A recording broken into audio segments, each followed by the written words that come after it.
Welcome to the Republic Brothers Podcast. We're cutting through the noise, defending the truth. I'm Mike, joined by my brother Matt as always, and we break down the issues that matter most to conservatives. Today we're discussing the government shutdown continues, Trump's peace plan, and Pope Leo's recent comments. Let's get started with a feel-good story.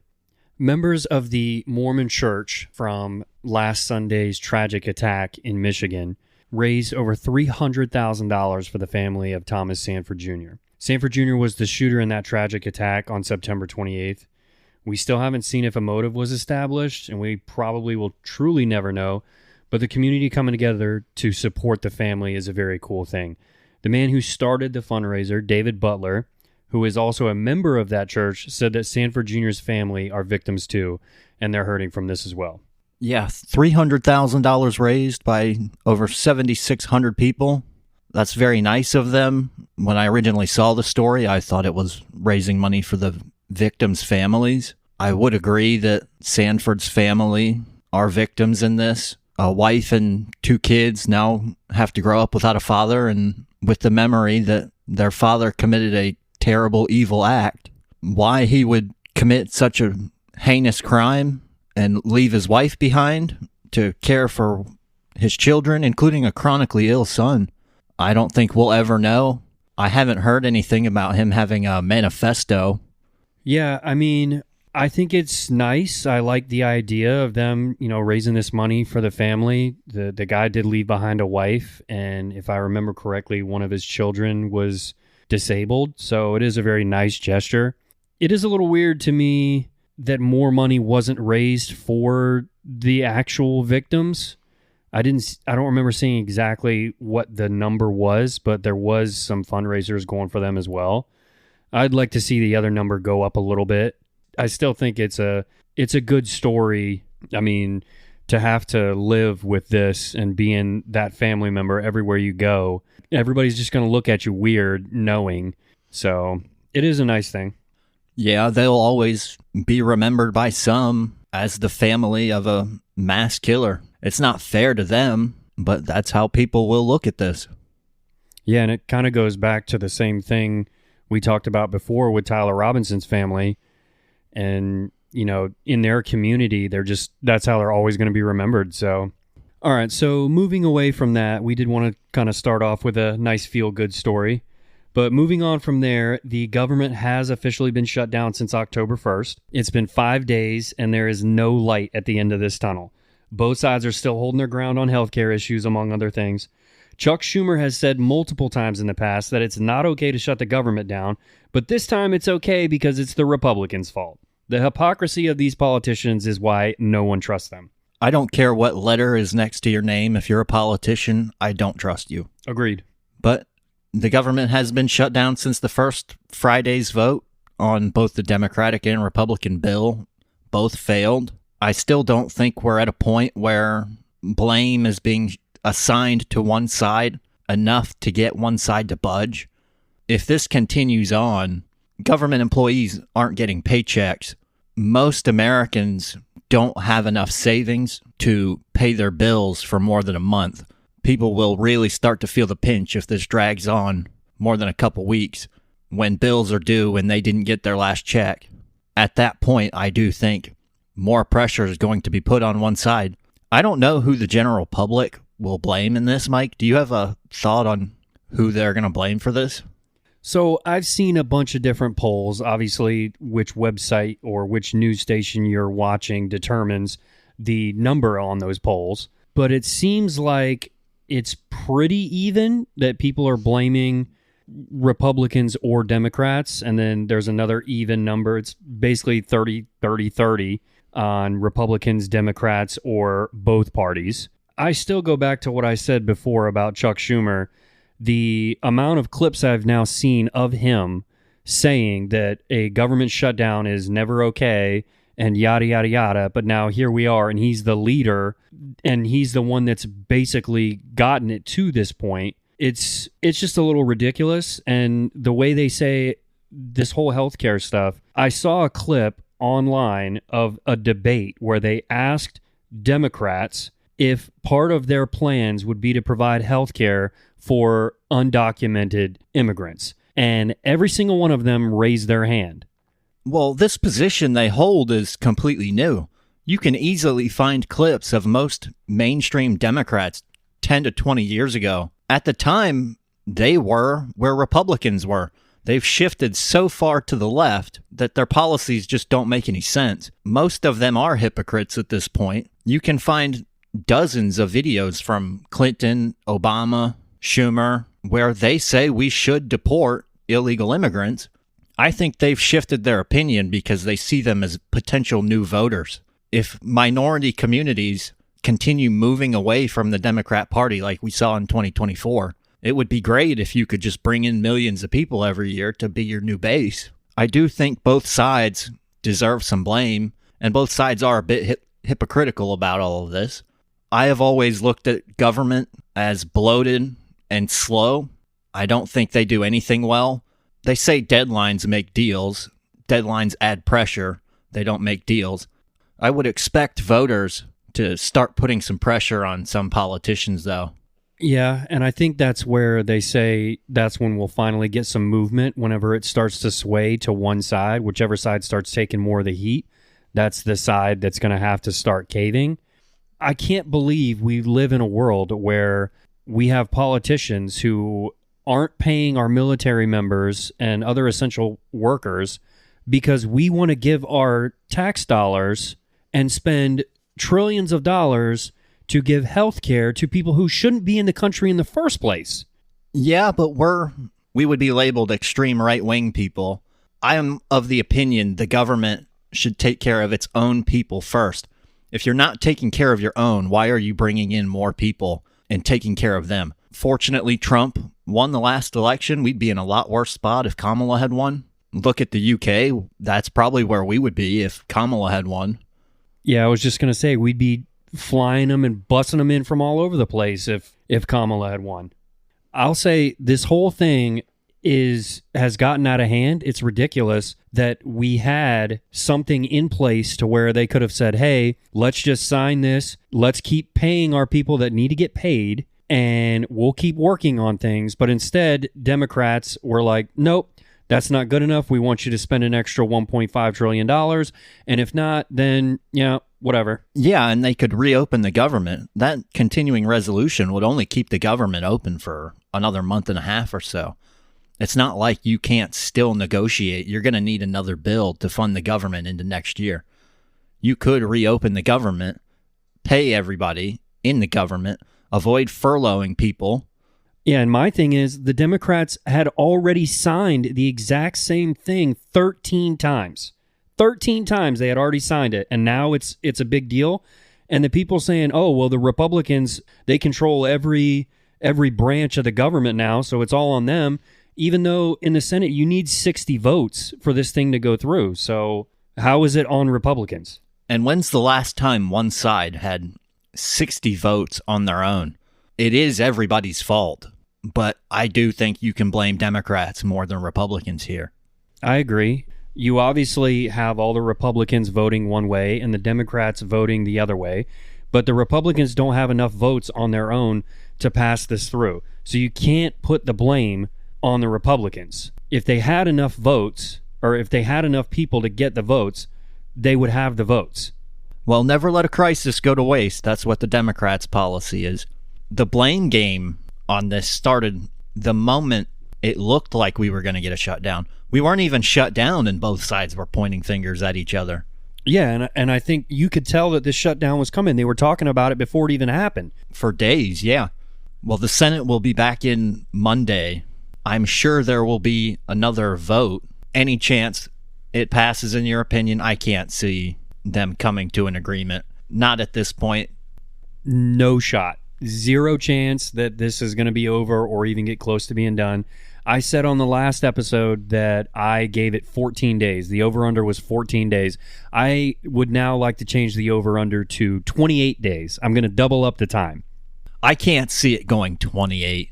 There'll be a ton of pressure on a lot of people if it gets beyond 2 weeks. I do think the 14 to 17 day range is probably where it's going to be.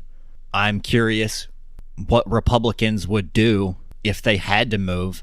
There's every chance that the general public blames Republicans. the party in power usually does get most of the blame, which I think is why Trump and Vance are pushing this so hard and not letting people forget that Democrats are the ones voting no to reopening the government. That's all politics, trying to win in the general public's mind.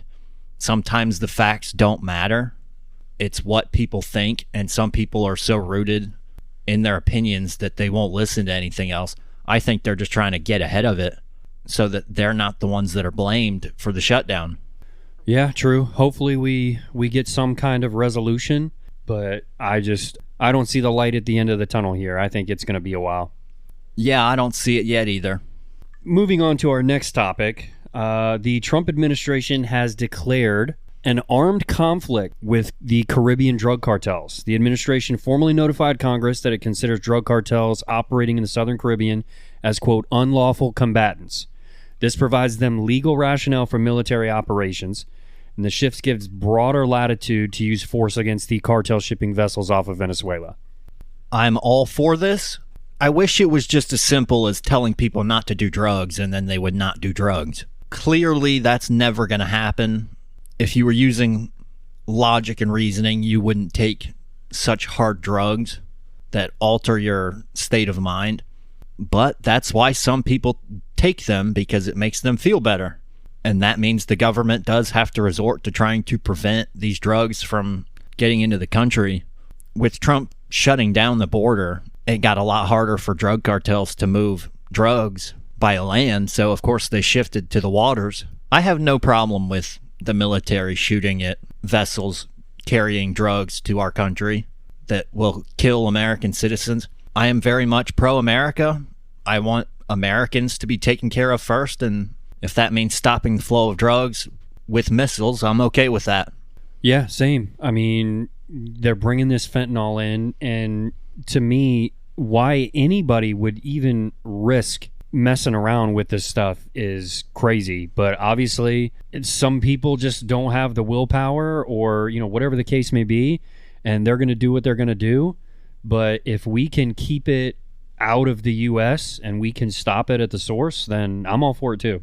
It would also be good for the economy if people stopped spending their money on drugs. I'd rather you bought a Chanel bag or some Gucci than drugs where that money goes out of the country. Yeah, and these drugs that are coming in that people are paying for, they're not cheap. Like, that's a lot of money. And usually that money goes down the drain when they spend it on these drugs, and then it starts a vicious cycle for people, and they just need to stay away from it. Yeah, it's best to never do drugs. I'm curious, what are your thoughts on weed? Do you see weed as a gateway drug that leads to people taking other substances, more dangerous, more harmful ones? I kind of have a mixed opinion on marijuana.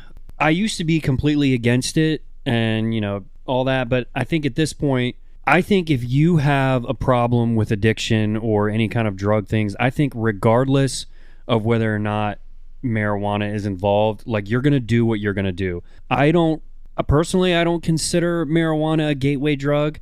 I can see how you can make that argument, though. Me personally, I don't think that anybody is going to fall into harder drugs just because they smoke weed. You're either going to get into those harder drugs or you're not, regardless of whether or not you smoke weed. Well, I think the argument is things like marijuana and alcohol lower inhibition. So when you're on the drug, in this case weed, you're more likely to say yes to other things. A lot of people are social smokers, so when they're with friends, if another friend has weed and you smoke, and then he says, hey, you want to move on to cocaine, you're more likely to say yes. And also, when you smoke socially, there is a bit of a peer pressure to fit in with the group. I do see marijuana as a gateway drug. I personally have never smoked weed in my life. I don't know about you. It wasn't ever something I was really interested in. You did find a new drug. It's called fireworks. Every time a holiday comes up, you do ask me if I want to go get some. I would definitely consider myself a pyro. I love fireworks. Anyway, now that we've gotten that part out of the way, let's move on to some other Trump stuff. The Trump peace plan. Currently, Hamas is reportedly agreeing to some terms, for example, hostage release, but disputes remain over the disarmament, Israeli withdrawal, and control of Gaza.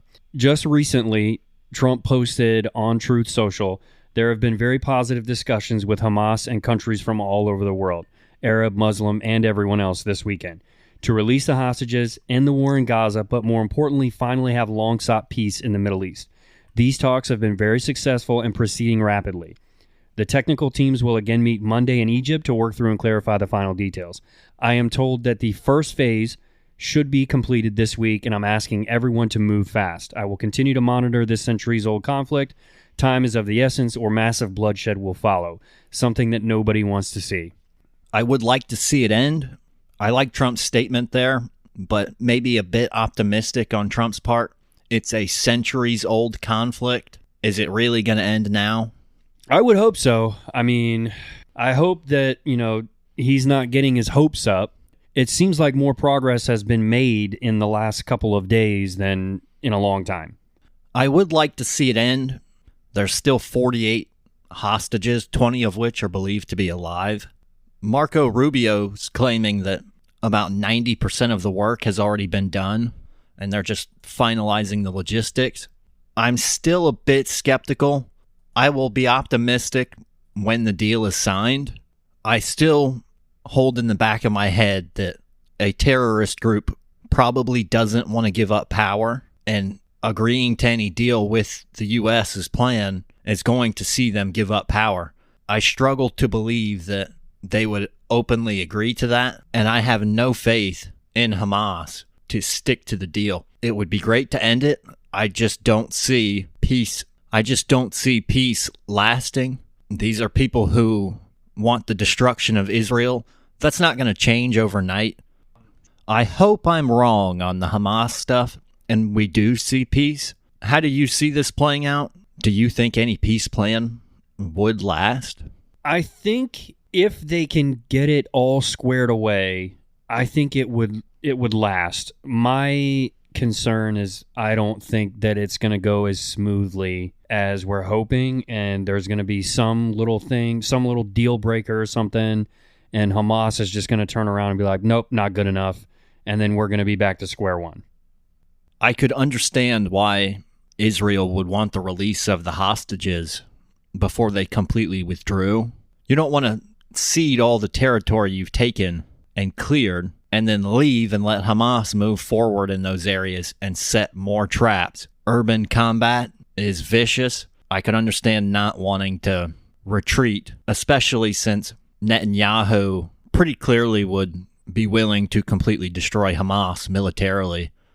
All right, so segueing away from the Israel and Hamas situation, I wanted to bring up something else I saw earlier this week. I don't know if you saw Pope Leo's comments about abortion. I feel like we could talk about this for a while. Pope Leo says that if you are against abortion but agree with the death penalty, you are not pro-life, you are pro-birth. I thought the Pope was supposed to follow the Bible. Doesn't it say in the Bible that intentional murder is punishable by death?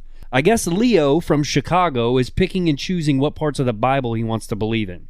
Although there's no surprise that a Pope from Chicago is okay with abortion, but not with the death penalty. Well, if you look at it from the Kamala Harris perspective and the Democrats, as a man, you should be thrilled with abortion. That's a great way for you to avoid 18 years of child support and all the responsibility that comes with raising a kid.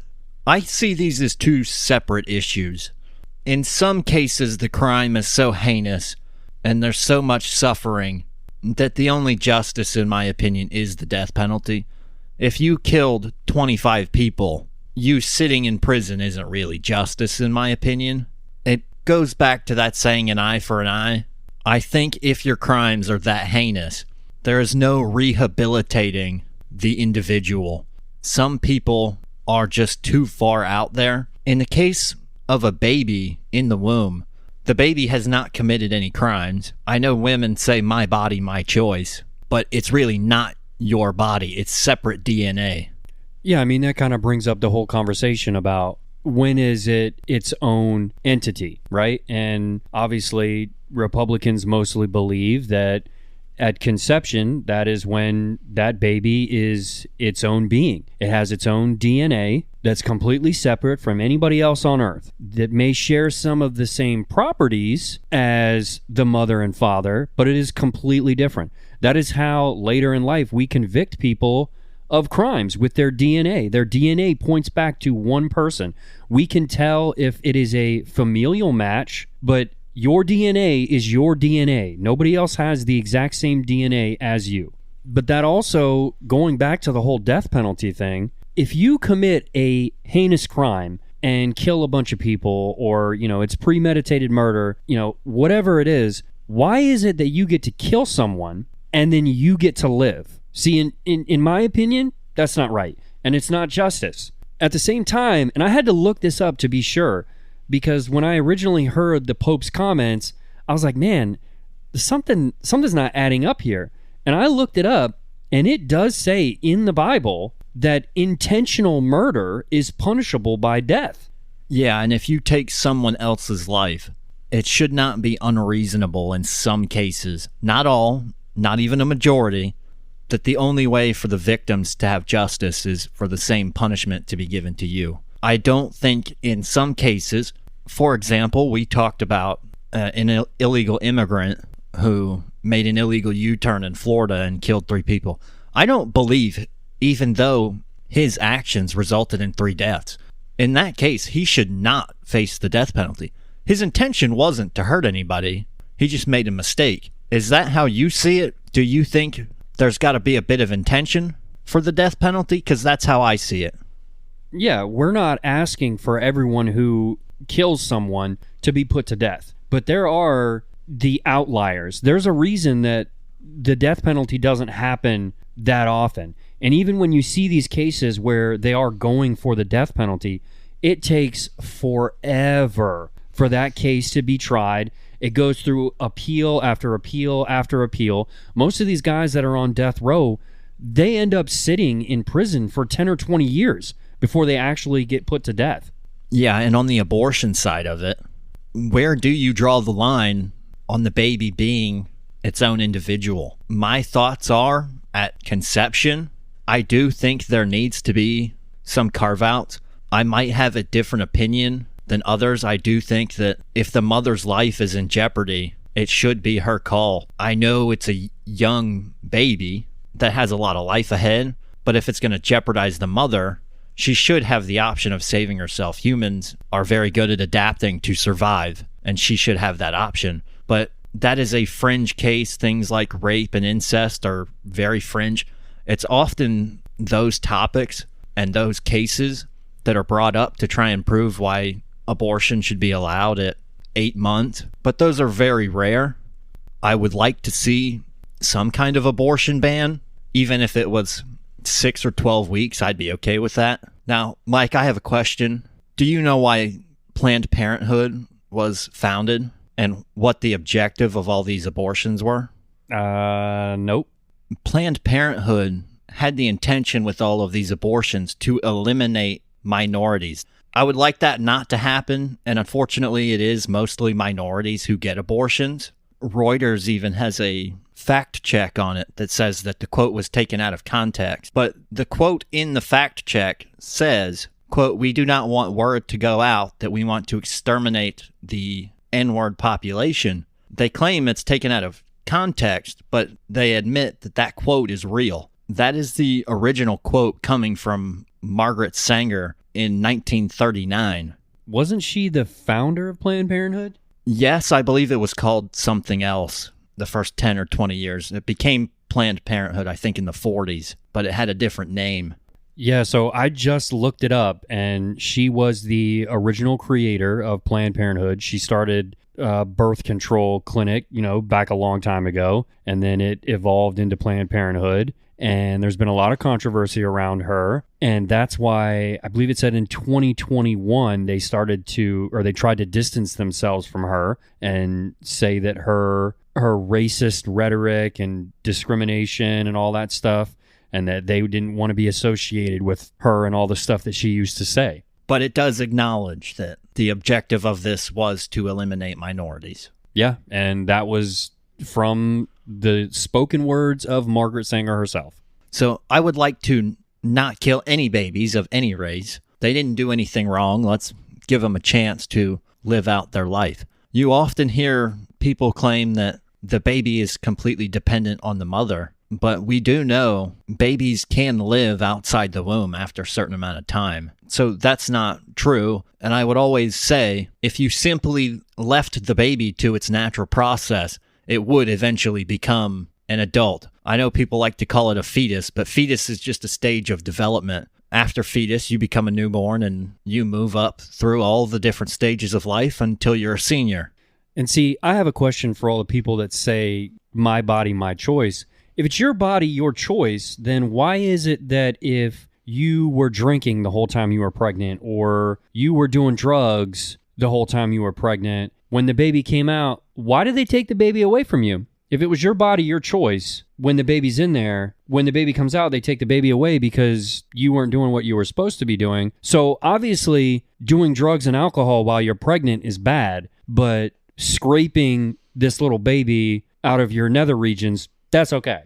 And it is your body, your choice, but how about you make that decision before you open your legs? You know pregnancy is a risk with sex, even when using protection.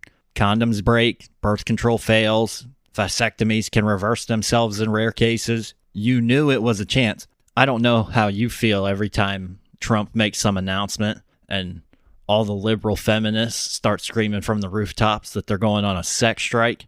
They're not going to do it with anybody. Isn't that exactly what Trump wants them to do?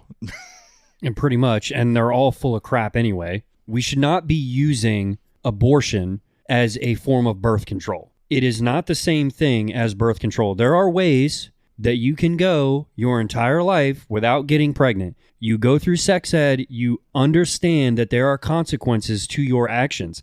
And if you are not okay with the consequences of your actions, do not do the action. It's really just that simple.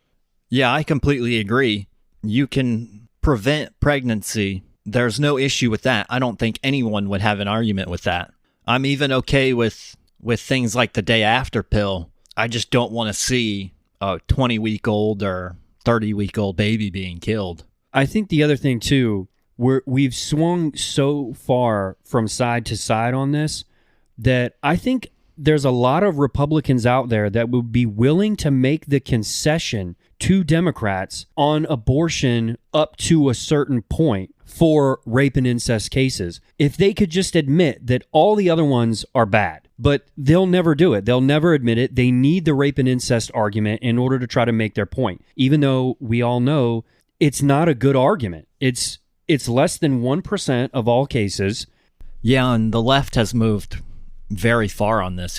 The former Virginia governor, prior to Glenn Youngkin, even suggested abortions after birth, that the mother could give birth to the baby and they would take the baby to another room and give her a day or two to decide. That is absolute insanity to me. And here's my thing. You don't need to get an abortion. There are hundreds of thousands of families out there who are trying to adopt babies. Just go to the end. And then the excuse that you make where you're like, oh, well, what if I can't give it a good life and yada, yada, yada. Okay, go through with the pregnancy, have the baby, give the baby up for adoption.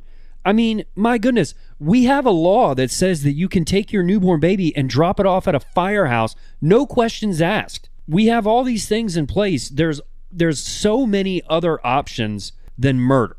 And I've heard that argument before. I can't give it a good life. So if you can't give it a good life, does that mean you should kill it? Should it get a life at all? I would argue a terrible life is better than no life at all.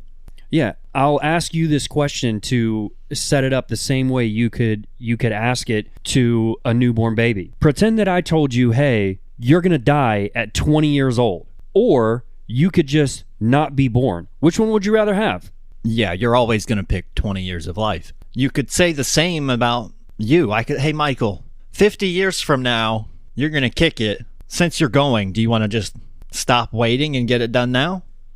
Absolutely not. I've been through plenty of stuff in my life, and I know I'll go through a hell of a lot more, but I have a wife and I have children and I have family, and I want to see every day with them that I can.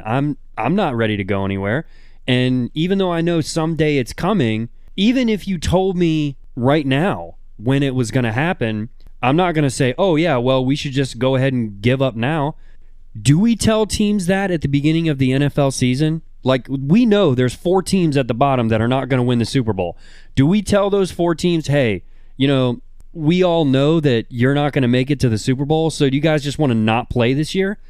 All right, we've been talking about this for a while, and I feel like we could go round and round and round on this subject. I'm sure it'll come up again in the future, but let's kind of move on. We need to get to the wrap-up here. We did discuss on the last episode the Bad Bunny Super Bowl. And since then, there has been an update.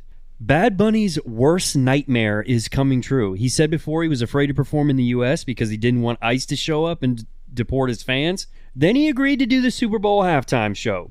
ICE will be at the Super Bowl.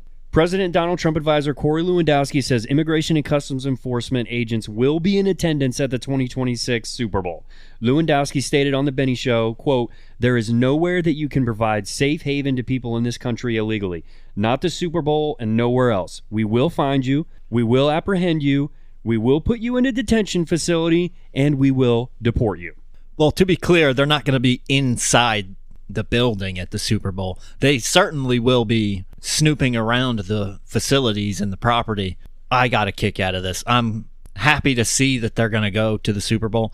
Now, I'm curious how many illegal immigrants can afford the prices for the tickets at the Super Bowl. I would guess there aren't going to be many, so maybe it's not necessary for ICE to be there. I'm sure the NFL will throw a fit about ICE being around. I'm sure since the game is in California, Gavin Newsom will be shouting from the rooftops about ICE being terrible and evil. But I've long been a fan of the government taking care of their own people, and let's not waste resources on people who broke the law to get here. I'm all for legal immigration, but not illegal immigration.